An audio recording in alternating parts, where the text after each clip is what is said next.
we want to just be a McLaren fan today. No, Is not how even from about McLaren fan. If you listen to you're Crofty, wearing a Crofty was McLaren the one hoodie, I man. am, but I'm You are wearing it wearing a because I didn't want McLaren to wear hoodie. my I didn't. I Aston. specifically should have worn my Red Bull shirt for this video. You should have, but I didn't want to anyways. wear my Aston hoodie because it's just terrible.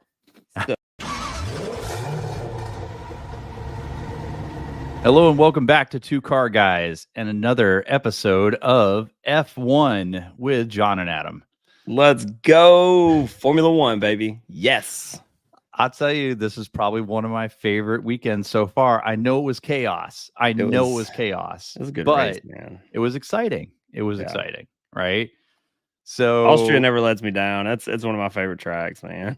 It was great. The Red Bull ring. Apologies to everybody from last week because we forgot about the sprint race. We didn't talk about the sprint race leading into it, right? Yeah. And I'm not gonna lie. When I found out it was a sprint race weekend, or when I remembered it was a sprint race weekend, I got so excited, because I just like having extra racing. It was cool. I enjoyed it. Absolutely love it, man. The sprint race was also good. I mean, the track's a good track. It's a lot of, left hands that lead to right hands, and it's just good, man. Yeah, I was giving my son a hard time because we were watching the race, and you had Max's corner and it's all orange, and I was like, "Look at all those McLaren fans," and he's like, "Dad, they're not for McLaren." I was like, "Oh, you sure?" I was like, "You sure? Those are all McLaren fans." Yeah, no, that's definitely the number one or number three. So let me talk about a couple things leading into the sprint, leading into the race, right? So we had one practice. So everybody got out there and, got to rubber in the track. Got to kind of get a feel for the track. There were a few people who didn't look like they were having a good time out there. Yeah. Specifically Aston Martin. Oh, man, what is going on with Aston Martin, man? I don't know. And we just saw, Lance Stroll get a contract extension. So is it just me, or is everybody this year that's got a contract extension just look terrible right after? It's right. I don't know. Lance Stroll looked pretty bad before. One of the things I will say, I feel like I'm the curse of Aston Martin, man. I bought an Aston Martin, and then it's like, oh yeah, no, by the way, we're not going to do great. Hey, if you could do me a favor and sell that car, that'd be great. All right, you man, need a 911, man. No. You need a 911. Come on, man. I just sent you one the other day. Perfect car for you. We'll see. Yeah. No. So I don't know. That was hard. It was kind of crazy to see that happen in this, this race.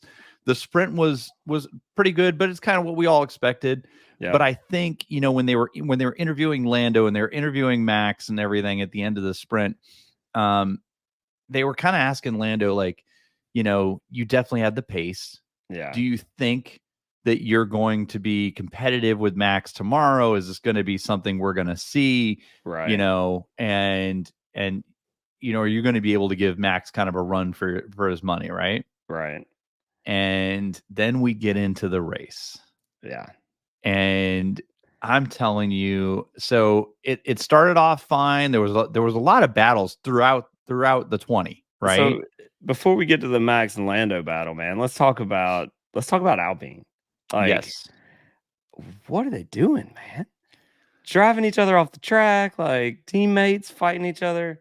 I mean, that's why they let Ocon go, right? Yeah. I mean, that's why they terminated his contract at the end of the year, because they just can't get the two of them to function together. And what's really funny, and you probably didn't see this, if you go to LinkedIn, Alpine has posted a photo, right, with Pierre and Ocon sitting on the what is it? It's the F1 Academy car. Okay. Right. So they're sitting on the F1 Academy car. They've got all the other, drivers and crew behind them. Right. And then their cars are off to the side, and the title says Alpine family. Yeah. And I'm like, dude, that is the most dysfunctional family I've ever seen in my life. Look, it's like when you go to the Thanksgiving, and there's that one cousin that shows up. It's like, golly, man, this is gonna be a battle. Oh, I think that's what man. we're seeing with the Alpine boys, man. I mean, it's it was I mean, that was crazy. And then you got what else happened in that race? I mean, I there's a mean, lot of battling in the back too. I mean, there was Alonso, tons of battling in the back. How about Leclerc right out of the gate, right? yeah, Ends up, getting in a tussle, has to yeah, go to the back of the grid and yeah, basically spent the rest of the time back there. Ferrari's having yeah, a tough time. They've been having a tough time for the past couple races. yeah. Somebody sent me something the other day where they were saying, they used up all their Oh. mojo at Monza. I mean at Monaco, right? And I Yeah, was like, yeah, maybe, right? Because he had the right. curse of Monaco leading into that race. And everybody's like, oh, he's never going to get it. He's Yeah, cursed. He's never going to win. And then he wins. And then ever since then, they don't even look like they're because they they're were just number not in 2. sync, man. It's not. No. Yeah, they're not in sync, And and you they're can see it. fighting on But the track, same thing with Perez. I mean, oh my God. this gets the contract extension and just, I mean, uh, I Here's don't the thing. understand I the really gap, like man. Checo. I I don't like understand the Checo a gap. lot, right? In fact, we got a Lego toy the other day, and my son and I built it, right? And you have a choice to put the number 1 plate on it or the number 11 plate on it. And we put the number 11 plate on it. You can see it, right? So we put the Yeah, number 11 plate on the car. I like Checo. I think he's a good guy. I think he's a cool driver. I'm really happy he got a contract extension. What is he doing? I think the contract extension was more based on what he brings to the table for Red Bull, Which is and what? that's Walk me through that. sponsorship, Okay. sponsorship. And don't get me wrong, he's a good driver. But you don't We have seen glimpses of that greatness there. I he is, mean, but you don't think that but Sainz would bring that same sort of sponsorship to the table? probably not. I don't think so. I think that Perez has been in the sport long enough and has enough connections in the sport that it's more than what science would bring to the table. Maybe. And it sucks because even then though, I just wish the gap was a little bit less so that the Red Bulls can defend the championship, because basically right now, it looks like there's a very high possibility that it's going to be a fight to the end of the year, which is great for F1, great for us, great for us watching the race. It sucks for Red Bull though. Yeah, You I know, mean, Max is still in control in the drivers' championship, right? right But now. in the constructors' championship, I think it's kind of up for grabs. We could Yeah, see McLaren take the constructors' championship, right? yeah. And Who but knows?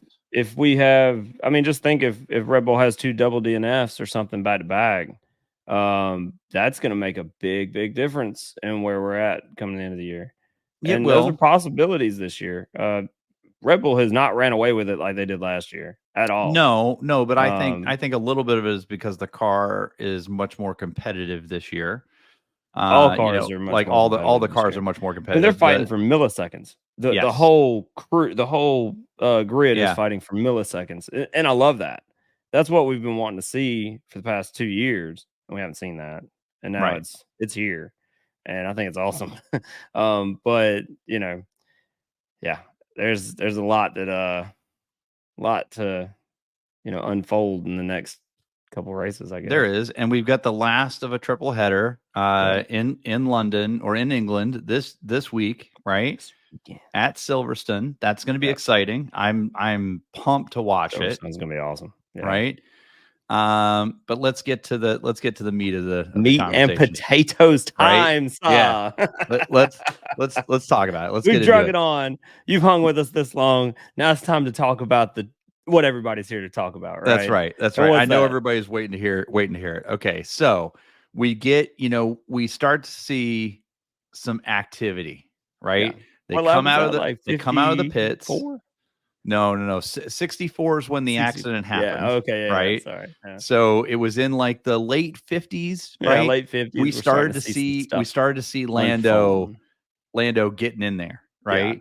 And he is just closing up on him. I mean, we're That talking, gap. I'm looking at it, it's like, he's within a second, Yeah. right?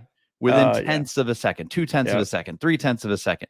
And he's trying to outbrake him into the corners. He's trying to outbrake him on the outside. He's trying to outbrake him on the inside, and it's just not working. Well, he's going for late dives, and there's pros and cons to a late dive. You've got that chance of a lockup. You've got that chance of overshooting, taking both of you off the track. You've got the chance of the overcut from the driver. So I mean, obviously, it didn't quite pan out for him in the beginning. So leading up to lap 64, right? Yeah, the infamous Max is making moves under braking going into these turns, right? And so Lando gets on the radio and he's like, "Hey, he's moving under braking. He's not supposed to be doing that." Defending the position under braking. Yeah. Yep. Crofty called it a couple times, said it was unsafe behavior, right? And so we're all watching, right? We know that Max hasn't been challenged in 2-3 years. Right. And that when he was challenged in the past, he tends to get his elbows out and he gets aggressive, right? And he did. So here we go into lap 64. Lando's taking the outside. He's on the, high side, right? He's on the high side. Max is on the inside. They go into the turn and you can just see Max squeeze him out, right? Yeah. And when they go to the shot of him in the cockpit, he turns right into Lando and he hits the tire. I disagree with this. I mean, I saw what happened in multiple different angles, and I've rewatched it 6 or 7 times just because of this conversation. Just because you're a Max fan. I am a Max fan, and you're looking for some defense. I am a bit there. And I agree that maybe Max was a bit aggressive, but I also think that Lando had enough room to get out of the way. Any Max fan that thinks Lando was just sending it there, let's have a short look back at how Max has been driving since he's been in Formula One. These are Verstappen's moves. Think back to 2021 particularly. He lunges. He comes in from far. Okay, he's had the best car for a couple of years and he's been able to be a little bit more controlled. But this is how he's built his reputation as a hard racer. Abu Dhabi 21. I hate to mention it, but lap 1, Verstappen put in a monster lunge on Hamilton. When things were really up for grabs, Lewis kept the place by going off the track. That part was slightly controversial, and Max thought he should have the place. And I thought that Lando was aggressive, but that's the move I like to see. Lunges on the brakes, big chances. And I thought Max did 3 things that were sketchy in that. I thought the moving under braking the first time was very grey area, and that's his own rule that's been imposed because of him. Yep. Number 2, keeping the place by going off the track. That shouldn't have been allowed. Lando made it down the inside, had the car stopped, kept all 4 of his wheels inside the white line, was ahead at the turning point. Max shouldn't have been able to release the brake and come back on in front. Finally, you get the contact.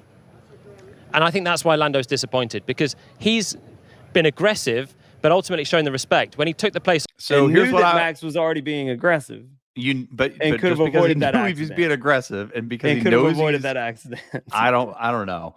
But here's the thing that was crazy about it. And one of the things that not a lot of people are talking about, but when I've rewatched it, it's come up. So really quick, I heard something the other day that I thought was a very, very apt, wrap up of it. Somebody said that they chalked it up to a racing incident that was 60-40 fault, right? Max is probably 60% fault, and Lando is probably 40% fault. Okay, right? Fair enough. So I think that's a fair statement. It is racing, but it was an incident, right? Right. So with that being said, one of the things that we did that nobody's really talked about is the fact that the cars came together, right? Max's wheel shears off the hub. I mean, literally, you can see the hub is broken, right? Max's wheel shears off the hub. It hits Lando up toward the front of his car, right? Okay. Lando's okay at this point. He doesn't have a puncture yet, and he starts to try and go around Max, right? Right, but Max is also trying to get off the track at this point. And they collide again. Maybe yes and no, right? But also because he had the option to go to the left of the track and to get off the track, right? Right. And he intentionally turned in front of Lando twice to prevent him from going by. I don't know about that. I would say that he was making a maneuver to get away from the traffic behind. But again, another thing they don't talk about, if we want to just be a McLaren fan today, is not even from McLaren. If you listen to Crofty was the one who's I am, but I'm wearing it because I didn't want to wear my Aston. I specifically should have wore my Red Bull shirt for this video. You should have, but I didn't want to wear my Aston hoodie because it's just terrible.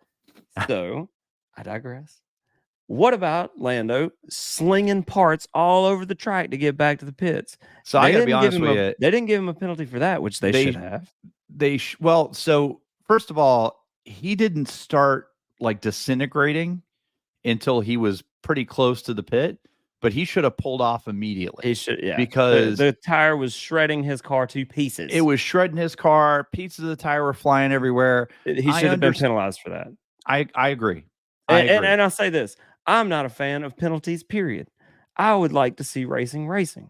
I don't care for penalties at all. And that's part of it. Another thing, he was already about to get a 5-second penalty. Max could have probably won the race if they had just not collided. Right. So in all honesty, because he had already gotten a track limits, he had already went over the track limits. And I'll tell you what, and was getting a this track penalty. is notorious for track limits. We saw a ton of them last year. All of the high-speed tracks seem to get like this, where they just we saw a ton of them. We saw a ton of them exactly like crazy, and I can't stand it. Yeah. I can't stand it. There's got to be a better way. Make the runoff worse.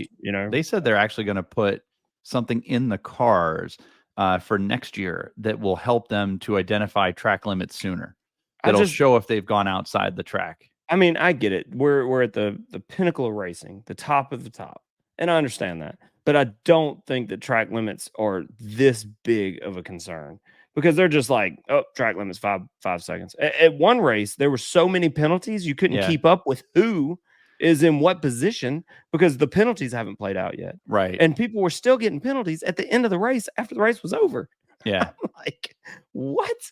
So I'm not a huge fan of the penalty system that we have in place right now in the F1. And I hope other people agree with me. Comment below. Let me know what your thoughts are. If you think the penalty systems that's in place is great, then please tell me that because I'm not a fan personally. So two things. One, I will say when Max and Lando collided, I actually expected there to be more damage. The front of Lando's car actually held up surprisingly well for the way that they hit. Yeah. I thought he was going to like shear off the front wing, right? But let's get past this, right? Yeah. So these two guys, they're battling the whole time. Yeah. They end up putting each other off the track, right? Yeah. Lando self-retires the car. They're in the middle of fixing it, and he takes the steering wheel off, and he's like, retire the car. No, they retired the car. No, go back and watch. He said, when Crofty said Lando made the call to retire the car, Lando made that call. Now, they probably wouldn't have made the call anyway, but if you go back and watch the race, they literally said Lando made the call to retire. I may be missing that. Sorry. Go ahead. So Lando retires the car, and then, Max gets in there, gets new tires, gets out, right? And he ends up finishing the race, getting in the points, right? Still 15 seconds in front of Perez. But oh my God, is that not crazy? This man collides. He had an accident where he limped the car into the pit, right? Which, by the way, do you remember a few years ago when Hamilton blew out the front tire and ended up winning the race on a flat? Yes. And they were saying that he should be penalized, that he shouldn't have driven that far on a flat, right? Yeah. There was debate on whether or not Verstappen should have just pulled the car off the track. You got to look back at some of the great things that have happened with flat tires, though, like Alonso limping the McLaren. Do you remember that year when he limped the McLaren all the way through the pits? He's like bouncing it off the walls just to keep going. Yeah. Dude, that's determination to me. I hate it when it's like flat tire, retire the car. Yep. Like, no, I'm with you. I'm with you. I love that determination. So I agree, though. They probably wanted to penalize him for that.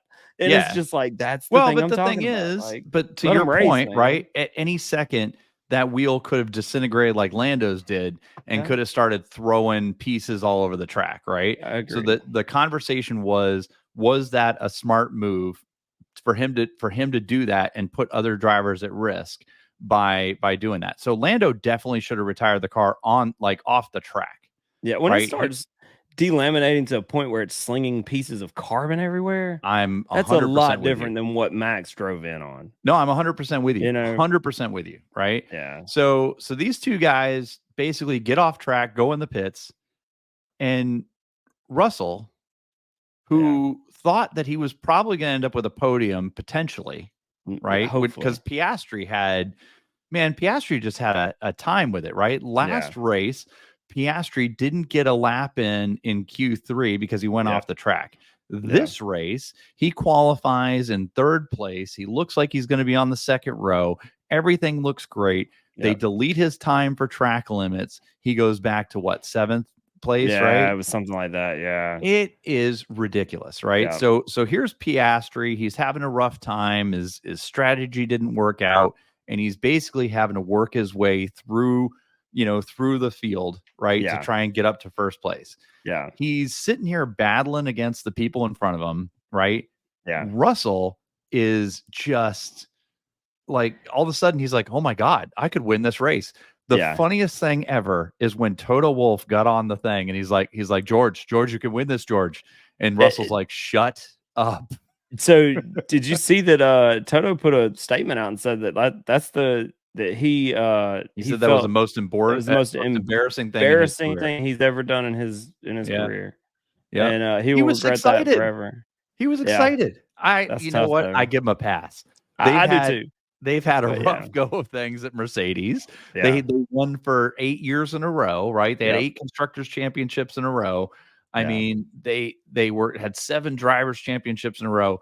I mean, they were literally on top of the world, and they've just struggled the last few years. Yeah. They had an opportunity to win at Red Bull's home race in front of the Red Bull faithful, which I'm telling you was probably a little bit extra for them, right?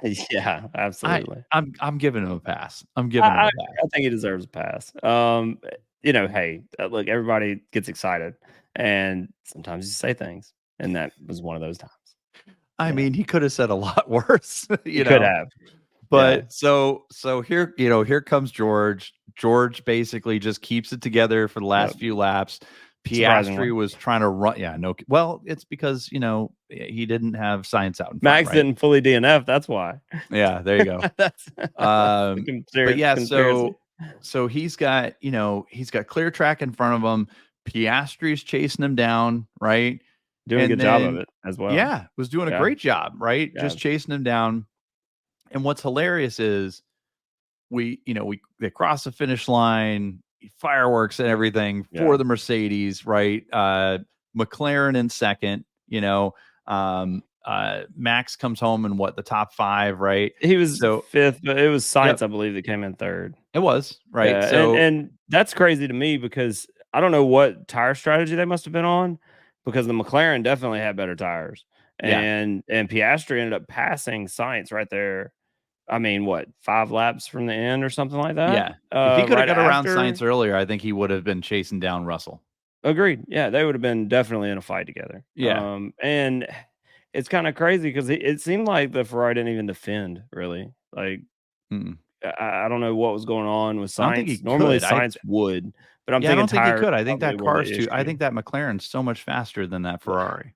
The McLarens are starting to show that there's gonna be a lot more battles between Red Bull and McLaren, which is excellent, dude. I'm excited about it. So so really quick, right? So we finished the race. Honestly, my favorite part about the whole race was the cool down room. Yeah. And they're all sitting there together. They're watching the race, right? And Russell's just looking at it and he's laughing and he's like, we shouldn't laugh, And Piastri leans over and he's like, well, you did win the race because of that. Going over and Lando's going to load the track limits. Oh, it's cool fight though. Really cool fight. Well, you did just win the race because of it. Yeah. Yeah. He come in with a shing. Oh my God, just savage moment. Just savage. He's like, yeah, he did win the race because of that. Yeah. The after interviews were pretty good too. They were. I will say, if you watch the after interview with Lando was pissed. He was. And he and Max are really good friends off track, which that begs the question, right? Can you be friends with somebody that you have a professional rivalry with at that level? Right? It's tough. It's tough because you both want to win on a level that you and I aren't really familiar with, right? Yeah, well, yeah. I guess that's there's that. Yeah. And so I mean that's the question. Can you have a relationship? Can you have a friendship with somebody that you're, that would just as easily put you in the wall? And that could be for Max or for Lando, right? Right. Because they want to win, and I mean, Lando, if he keeps doing what he's doing, he could be, battling him for the drivers' championship, even, Absolutely. who knows? Absolutely. So, I mean, it could be a really interesting year, but he said that if Max doesn't apologize to him, if he doesn't admit fault, that he will lose respect for him, right? And when they interviewed Max said that because they were like, hey, you're going to talk, we know you're friends. He said he'd let him cool down, and then are you going to talk to Lando, right? And he said, yeah, I'm going to let him cool down, and then we'll talk. Yeah, right. Which is the best option. Oh, I mean, imagine walking up right after all of that and saying, "Hey, man, that was partially your fault and partially my fault." Right. Neither one of them going to be happy at the end of that. No.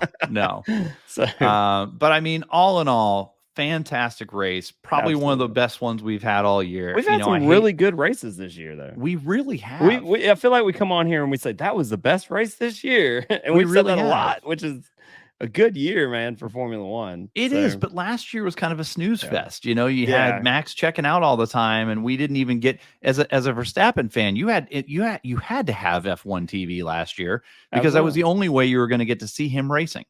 Because if you didn't do that, the F1 on ESPN was only showing second and behind. Right. But the cool thing last year, I guess I was more or less focused on. And the same thing everything else was, he was trying to focus on doing better himself.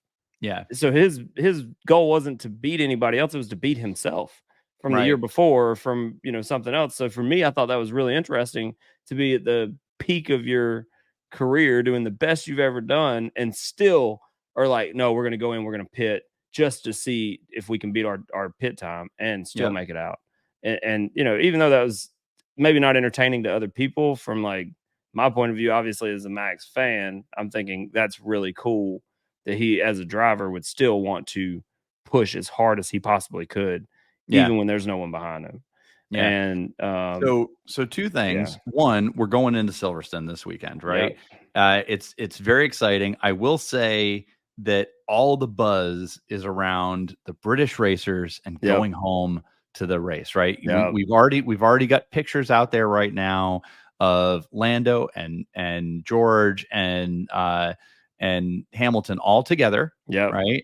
And they're sitting there drinking tea or whatever, and they've got something about the Silverstone race underneath them. One of the funniest things I saw leading into this race is they were interviewing Piastri. Yeah. And they were like, "Oh, you're going to your home race." And the lady caught herself. And she's like, "I mean, McLaren's home race." Yeah. And he's like, yeah. McLaren's home Piastri race. Though, he kind of cuts it straight, man. I like that. I like him more and more every time. Yeah, every time. But he's like one of those, he's like real smooth with it though. Because it's like you don't expect anything from him. And that's like the best part, because when he does say he's just something, got these savage moments. I love it. What was that? Oh, hey, there it is. Yeah. All right. So going into the weekend, I need a quick prediction. We need to wrap this video up. What is your prediction going into the weekend? Do you think that Max and Lando are going to be back toward the front battling for first place? Yes. Do you think that Sainz is going to be up there along with the Mercedes, or no? I don't think the Ferraris have the fast car and these are fast tracks. Yeah. So once we get out of once we get to the back half of the season every year, I feel like we're at the tracks that everything's high speed. The passings, late dives or something in a corner.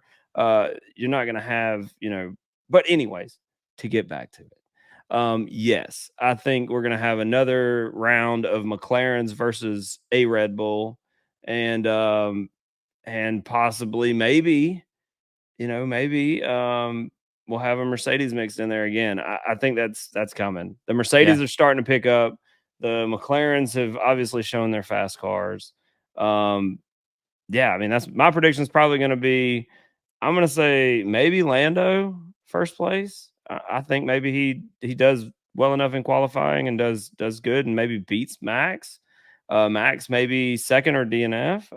Hopefully second. And we end up with Mercedes up there. And I'm gonna go with Hamilton. Max is one of those guys who, you know, if I'm not going to win, we're not going to win sort of attitude. So, you know, maybe DNF. So disagree, but he may take McLaren with him. I don't know. Yeah, we'll see. Anyway, what are your thoughts? I'm hoping we see at least one Brit on the podium. I'd love to see 2 Brits on the podium, but we'll see what happens.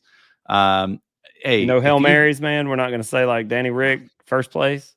No. How about him? He finished in the points, man. We forgot all about that. I'm happy that Danny Rick's finishing the points. Man. Yuki has been struggling all of a sudden out of nowhere. Yeah, he's fallen. So I think those upgrades, the upgrades they brought to the car are not working in his favor.